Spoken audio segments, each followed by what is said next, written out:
अस्सलाम वालेकुम नाजरीन। Punjab institute of mental health से डॉक्टर नुसरत हबीब राना आज आपसे फिर मुखातिब है। इस प्रोग्राम में हम डिस्लेक्सिया पे बात करेंगे, जो आप होप चैनल पे देख सकते हो। और इसकी बड़ी वजह यह है कि हमारे यहाँ इसकी बिल्कुल अवेयरनेस नहीं है। बच्चे बहुत हैं, बच्चे एक घर में 6, 7, 8 आम बात है। और फर्स्ट कज़न मैरिजेस बहुत हैं, जेनेटिक इश्यूज़ बहुत हैं जिनके ऊपर गौर नहीं किया जाता। इसलिए मुझे उम्मीद है कि ये प्रोग्राम ख़ास तौर पर माएँ और प्राइमरी स्कूल की टीचर ज़रूर सुनें ताकि बच्चों को फ़ायदा हो।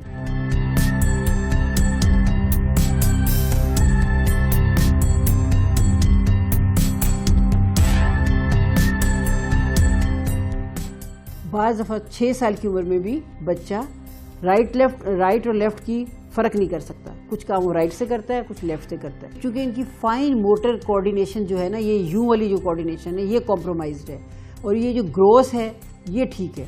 तो पेंसिल को ये यूं पकड़ेंगे या यूं पकड़ेंगे, लेकिन जब वो लिखने का आप कहोगे, चूँकि इतना उनके दिमाग में रिटेन नहीं हुआ, तो वो बहुत ही सिंपल और छोटे और कन्फ्यूज लफ्ज़ हो जाएंगे।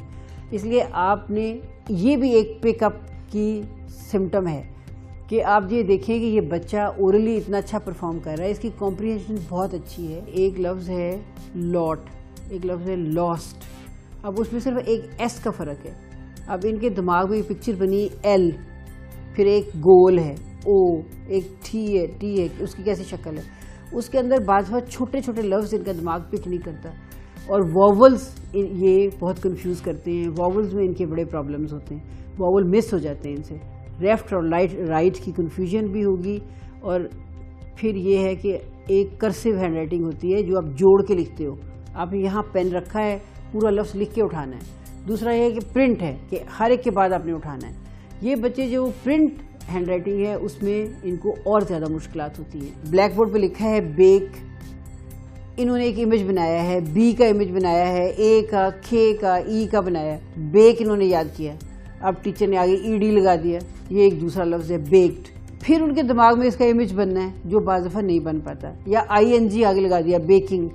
तो एक लफ्ज़ की जो वेरिएशंस हैं वो ऑटोमेटिक इनके दिमाग में नहीं आती। You'll learn to work with a typewriter because your handwriting is always going to be a problem for you.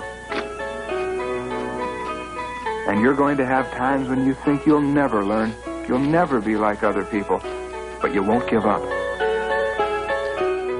और इसीलिए ये म्यूज़िक में बहुत अच्छे होते हैं।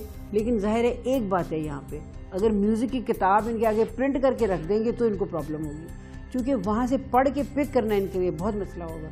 लेकिन बहुत बड़े बड़े म्यूजिशियन जो हैं उनकी भी कहते हैं कि वो डिस्लेक्सिक थे, जिन्होंने नई धुनें बनाई, नया म्यूज़िक बनाया। इनके लिए अब नए प्रोग्राम्स आए हैं जिसमें इनको म्यूज़िक सुनाया जाता है। ये ओरली सुन के उसको रिप्रोड्यूस करते हैं, प्रिंट को पढ़ के नहीं करते। यहाँ पे आके ये मार खाते हैं। बाज़ दफ़ा बच्चों की क्लासेस में आप देखें कि एक्स्ट्रा करिकुलर एक्टिविटीज़ में ये बहुत अच्छे होते हैं, एथलेटिक्स में ये बहुत अच्छे हैं। लेकिन अगर आप इनको कहोगे ना कि एक लाइन के अंदर हो, तो लाइन के अंदर बाज़ दफ़ा इनको रहना मुश्किल होता है, क्योंकि राइट लेफ़्ट इनका कॉम्प्रोमाइज़ है, डायरेक्शनैलिटी इनकी कॉम्प्रोमाइज़ है।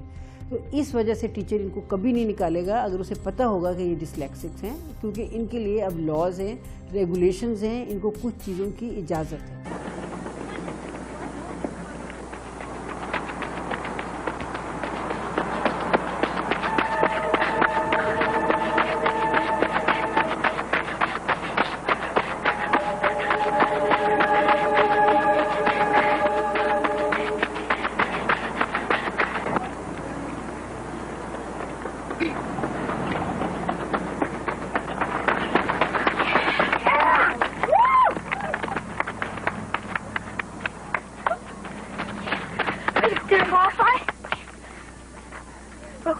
Your form is terrible.